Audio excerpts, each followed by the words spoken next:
I want to speak with you today about the progress we have made toward a lasting peace in Bosnia and the challenges that still must be faced in order to finish the job. For nearly 4 years, Bosnia was the battleground for the bloodiest war in Europe since World War II. The conflict killed or wounded 1 out of every 10 Bosnians. It drove half the country's people from their homes, left 9 out of 10 of them unemployed. We will never be able to forget the mass graves, the women and young girls victimized by systematic campaigns of rape, skeletal prisoners locked behind barbed wire fences, endless lines of refugees marching toward a future of despair. The war in Bosnia was abhorrent to our values. It also threatened our national interests. We've learned the hard way in this century that Europe's stability and America's security are joined. The war threatened to explode into a broader conflict in the Balkans, endangering the vital interests of allies like Greece and Turkey, and undermining our efforts to build a peaceful, undivided, and democratic Europe. Then, 2 years ago in Dayton, Ohio, American leadership helped to end the war in Bosnia. With our allies in NATO and others, we launched an extraordinary military and political effort to implement the peace agreement. 24 months later, by almost any measure, the lives of Bosnia's people are better and their hopes for the future are brighter. Consider what we have achieved together. We ended the fighting and the bloodshed, separating rival armies, demobilizing more than 350,000 troops, destroying almost 6,600 heavy weapons. We helped Bosnians to put in place national democratic institutions, including a presidency, a parliament, a Supreme Court, and hold peaceful and free elections for all levels of government, with turnouts exceeding 70%. We've begun to restore normal life, repairing roads and schools, electricity and water, heat and sewage, doubling economic output, quadrupling wages. Unemployment in the Bosnian Croat Federation has been cut from 90% to 50%. We're helping the Bosnians to provide for their own security, training ethnically integrated police forces in the Federation, taking the first steps toward a professional democratic police force in the Serb Republic. We've helped to turn the media from an instrument of war into a force for peace, stifling the inflammatory radio and television broadcasts that helped to fuel the conflict. And we provided a secure environment for 350,000 displaced persons to return to their homes, while bringing 22 war criminals to justice. Just a few hours ago, S4 captured and transported to The Hague 2 more war crimes suspects. The progress is unmistakable, but it is not yet irreversible. Bosnia has been at peace only half as long as it was at war. It remains poised on a tightrope, moving toward a better future, but not at the point yet of a self-sustaining peace. To get there, the people of Bosnia still need the safety net and the helping hand that only the international community, including the United States, can provide. Our assistance must be twofold. First, we must intensify our civilian and economic engagement. As a result of the progress we've achieved in recent months, we know where to focus our efforts. Civilian and voluntary agencies working with Bosnian authorities must help to do the following things. First, deepen and spread economic opportunity while rooting out corruption. Second, reform, retrain, and re-equip the police. Third, restructure the state-run media to meet international standards of objectivity and access and establish alternative, independent media. Fourth, help more refugees return home. And fifth, make indicted war criminals answer for their crimes, both as a matter of justice and because they are stumbling blocks to lasting stability. Second thing we must do is to continue to provide an international military presence that will enable these efforts to proceed in an atmosphere of confidence. Our progress in Bosnia to date would not have been possible without the secure environment created first by I4, now by S4. They've allowed dozens of civilian agencies and literally hundreds of voluntary agencies to do their job in security, laying the foundation for a self-sustaining peace. In authorizing American troops to take part in the S4 mission, I said the mission would end in 18 months, in June of 1998. It was my expectation that by that time we would have rebuilt enough of Bosnia's economic and political life to continue the work without continuing outside military support.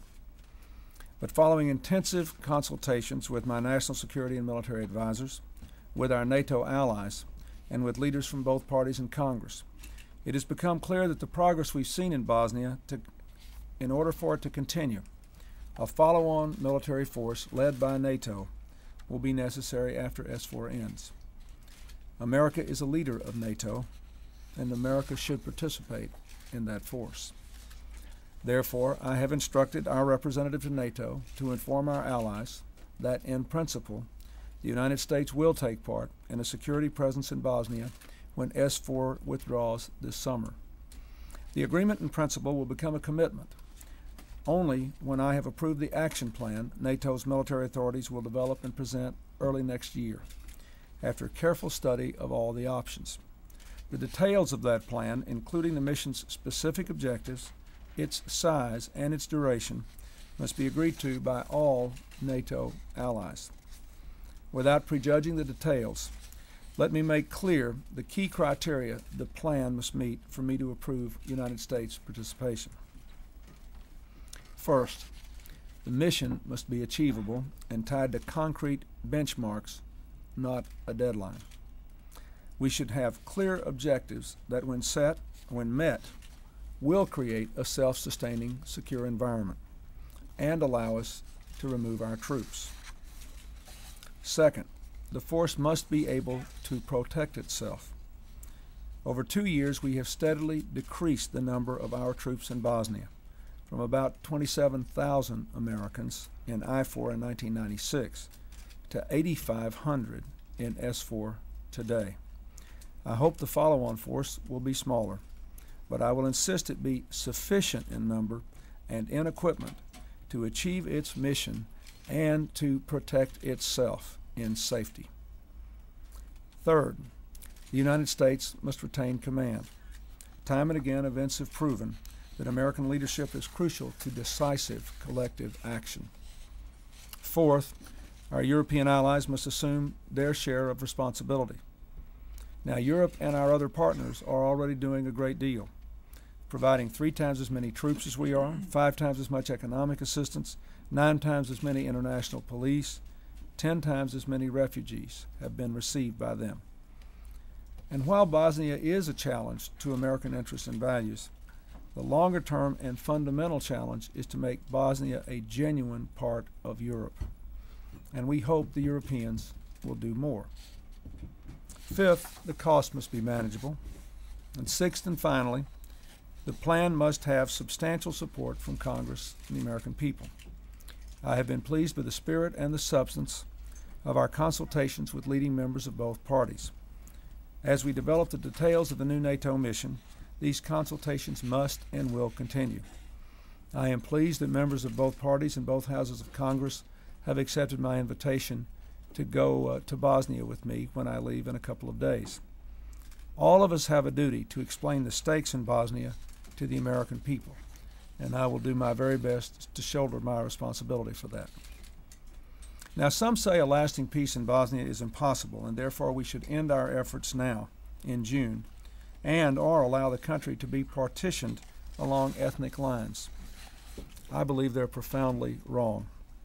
A full and fair reading of Bosnia's history and an honest assessment of the progress of the last 23 months simply refutes the proposition that the Dayton peace agreement cannot work. But if we pull out before the job is done, Bosnia almost certainly will fall back into violence, chaos, and ultimately a war every bit as bloody as the one that was stopped. And partition is not a good alternative. It would sanction the horrors of ethnic cleansing and send the wrong signal to extremists everywhere. At best, partition would require a peacekeeping force to patrol a volatile border for years to come. More likely, it would set the stage also for renewed conflict. A lasting peace is possible along the lines of the Dayton peace agreement. For decades, Muslim, Croats, and Serbs lived together, worked together, raised their families together. Thanks to the investments of America and others in Bosnia over the past 2 years, they have begun again to lead more normal lives. Ultimately, Bosnia's future is in the hands of its own people, but we can help them make it a future of peace. We should finish the job we began for the sake of that future and in the service of our own interests and values. Go ahead. We'll take it. Yeah. A number of Americans are understandably going to be concerned about an open-ended U.S. military commitment to Bosnia. Can you at least assure the American people that by the time you leave office, a little more than 3 years from now, those American troops will be out of Bosnia? Well, in order to answer that, let's go back and see what our experience has been. First of all, the big military mission, I-4, really was completed within a year. In fact, it was completed in less than a year. That is, the robust, large military presence we needed there. I think we had over 60,000 total Allied troops there. To end the war, separate the forces, establish the separation zone between the parties.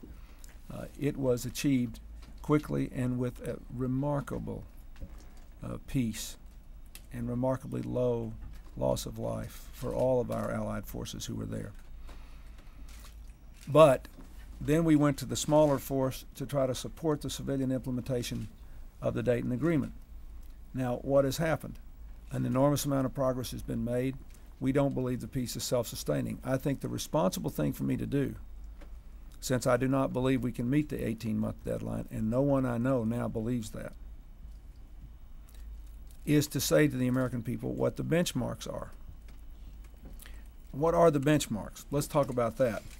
Can they be achieved in the near term? I believe they can do. I think we should have a permanent presence in Bosnia. No. I don't believe this is like Germany after World War II or in the Cold War or Korea after the Korean War. This is not what I'm suggesting here. But what are the benchmarks? First, let me say the final set of benchmarks must be developed by our NATO allies working with us. But let me give you just some of the things that I think we ought to be asking ourselves.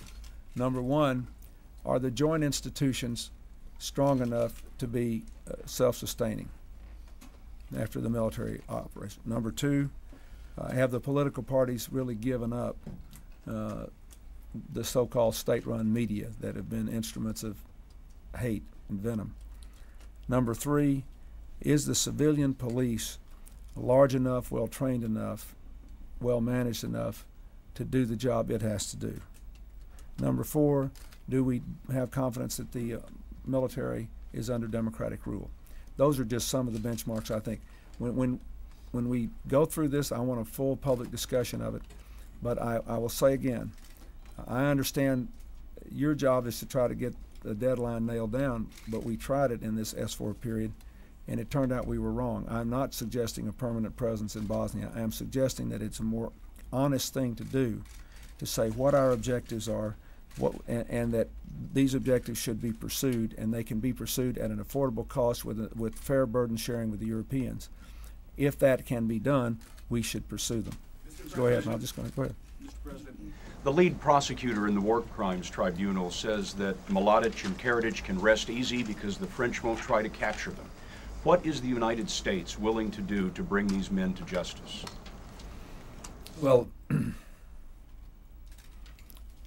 I don't want to comment on what the prosecutor has said about the French. I can tell you this, that we were involved this morning with the Dutch, and it was in their sector, and they took the lead. They asked us for support, just like we were involved with the British not very long ago when they made their arrests. And we believe that provision of the Dayton Agreement is important, as I said again today. And we think that all of us who are there should be prepared to do what is appropriate to implement it. And I think that, having said that, the less I say from then on in, the better. We believe the war crimes process is an important part of Dayton. The United States, indeed, is supporting an international permanent war crimes tribunal. Even as we speak, you've got countries working on trying to establish that. Yes? Sir, in one of the benchmarks you listed was the willingness of the political parties there really to work toward progress. Does that not make us hostages of those political figures there, particularly those who don't want progress, they can simply undermine the attempt to reach that benchmark and keep U.S. troops there forever. Well, I don't think I was clear about that. What I mean is the willingness of the political parties, or whether they're willing or not, our capacity to stop them from, in effect, perverting the state-run media and using them as an instrument of violence and suppression. I don't think it's necessary for us to stay until everybody wants to go have tea together at 4 o'clock in the afternoon in a civil environment. I think I do think that there are, and again, let me say, we will make public a final set of benchmarks before we go forward with this, and our allies have to work on this. I'm just telling you what my thoughts are. But if you look at where we've really had problems, or let's flip the question. Why do we think we still need some military presence there after June?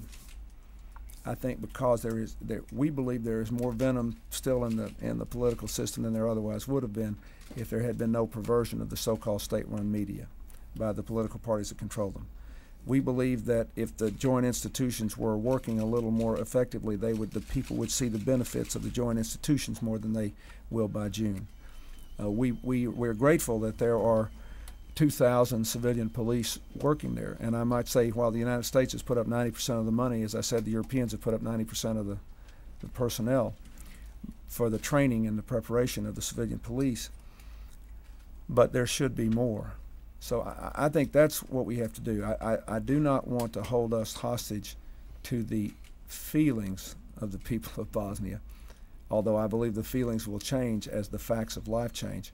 But I do think we should stay there until we believe we've got the job done. Helen? Thank you, Mr. President. How did you get Secretary Cohen on board on this?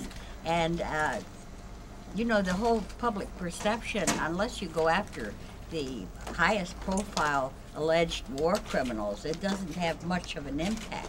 Why the restraint? Well, first of all, there are the circumstances under which the S4 troops will apprehend war criminals have been fairly well defined. We did not send S4 there to mount major military campaigns.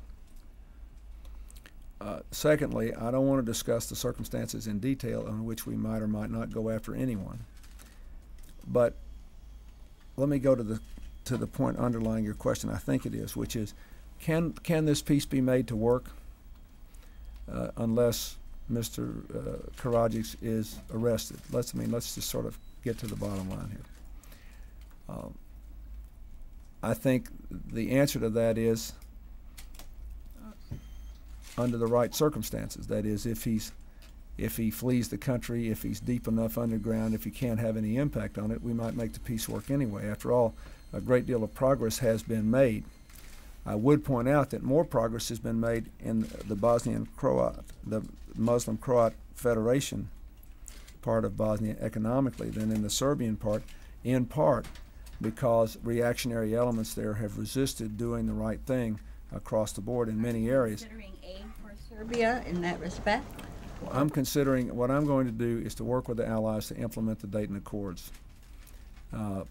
And our position is going to be, we're going to support the people that are trying to implement the Dayton framework. We're going to oppose those who are opposing it. In all specifics, if you use that benchmark, I think it'll get you there. One last question. Go ahead, Roy. Just wrap up this by asking you the question. A lot of Republican critics of yours are suggesting that your credibility was undermined on Bosnia by imposing these 2 deadlines, which you failed to meet. And knowing that some of your own advisors at the time were saying, don't give these deadlines because they're unrealistic, the job can't be done within a year or within 18 months. So how do you answer your critics now, like Senator Kay Bailey Hutchison or Arlen Specter or Newt Gingrich, who say that you have to prove your credibility because you failed to honor these 2 earlier imposed deadlines? Well, first of all, let me say I have a fundamentally different view of the first deadline. I mean, we did, the mission I defined for I-4 was achieved, and it was achieved before a year was out. And I was, it's not worth going through and rewriting history there about who said what at the time. I did think that in 18 months, I honestly believed in 18 months we could get this done at the time I said it. And I wasn't right, which is why I don't want to make that error again. Now, having acknowledged the error I made, let's look at what we were right about.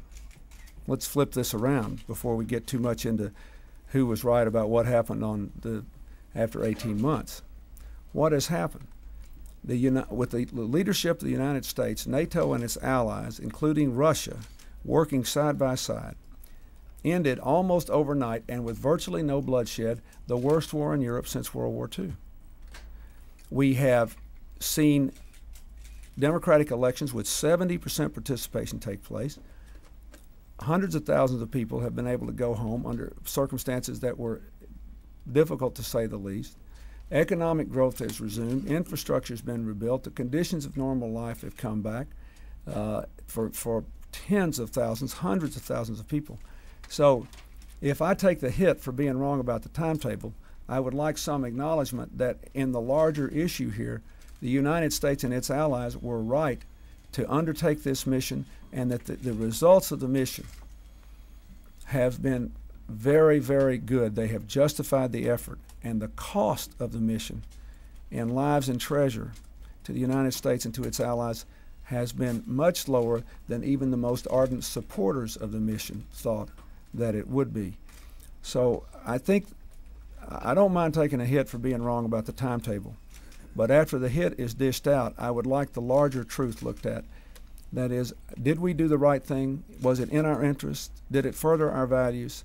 Are the American people less likely to be drawn into some other conflict in Europe 10, 20, 30 years from now where the cost could be far greater if we make this work? I think they are. And I'd like to close basically with a conversation I had from my opponent in the last election, Senator Dole. I want to give him, he said something that I thought was very good and pithier than anything I've said about this. We had a talk about it the other day on the phone, and he said, look, he said, you know, I didn't necessarily agree with all the details about how you got to where you were, but he said, what's happened in Bosnia? It's like we're in a football game, we're in the fourth quarter, and we're winning, and some people suggest we should walk off the field and forfeit the game. I don't think we should. I think we ought to stay here, finish the game, and collect the win. And that's a pretty good analogy, and with due credit to the senator, I appreciated it. I wish I'd have thought of it myself. Thank you very much. Merry Christmas. Buddy.